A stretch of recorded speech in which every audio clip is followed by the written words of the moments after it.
and we have turned left, meaning we are heading to town. Let's see how successful this is, because remember, from this particular point, Raila Odinga has got several options.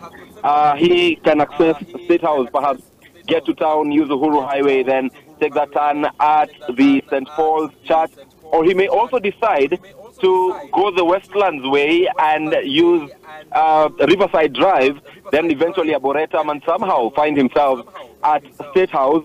There are so many options that Raila Odinga has being on Thika Road, and this is why we want to see how the police will act, because the moment we were on the other roads, you could see that there was only one option, and thus it was easy for the police. But at this particular time, where several options are on the table, it is interesting to see what option Raila Odinga will take in terms of if he is still accessing State House, then what route is he taking to State House? While addressing the people of Mathare North a few minutes ago, he said, "Hiki ni kionjo tu, this is just the beginning."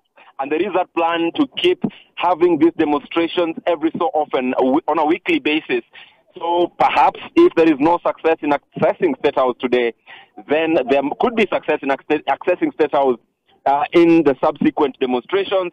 I have also seen a tweet by Mathare, urging the people to be ready to stretch for long enough.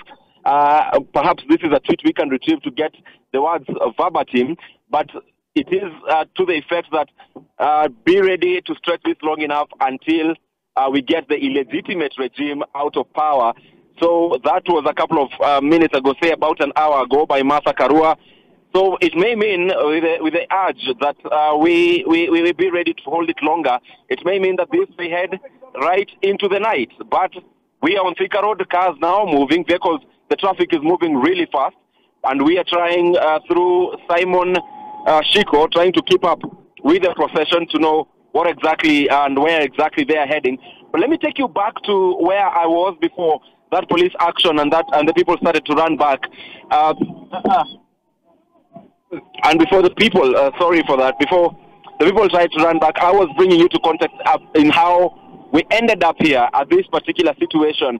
And I had reached a point where on the 22nd of February 2023, Raila Odinga had that meeting at Jivanjir Gardens. It was a prayer meeting in which he issued the 14-day ultimatum. The 14-day ultimatum ended on the 8th of March. We asked Raila Odinga when he visited Parliament buildings what the action was. He said, wait, you will see that when the time lapses. And the next day we saw him again launching what he is now using in the anti-government protest, and that is the movement for the defense of democracy. At that particular time, Raila Odinga coming out wearing some beige combat as well as red beret, and a group of youth who are said to be members of the movement for the defense of democracy.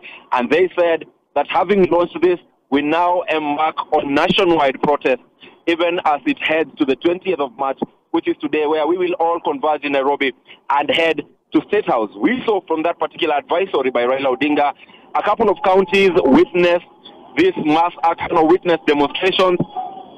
We saw now the police move in and try to stop Raila Odinga in all his movements. Remember, when he went to Kisumu recently, we saw that picture where the police had barricaded a road towards Kisumu State Lodge.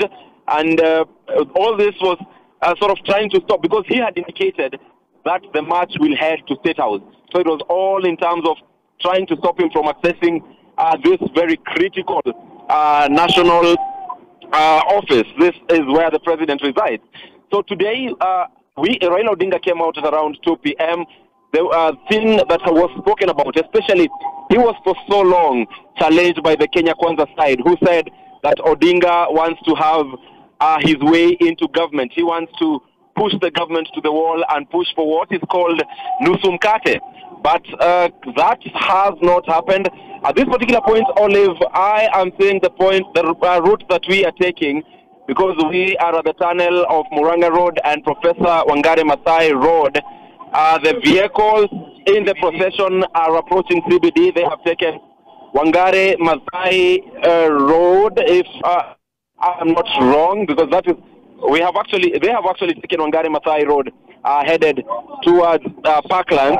but we can turn back. We are able to turn back and just get to join the procession, because there is heavy traffic on the route that we have taken. This is quite the moment, because the cars were moving so fast.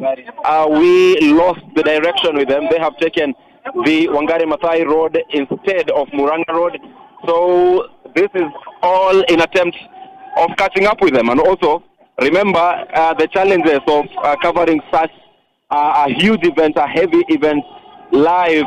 And Olive, just to try and break down, having taken Mathare Road means that Raila Odinga still has two options. He can drive towards the National Museum, then eventually decide to take the left route and head towards Uhuru Highway, get to the roundabout, the university roundabout, then take a right towards State House through the St. Paul's Church, St. Paul's Catholic Church.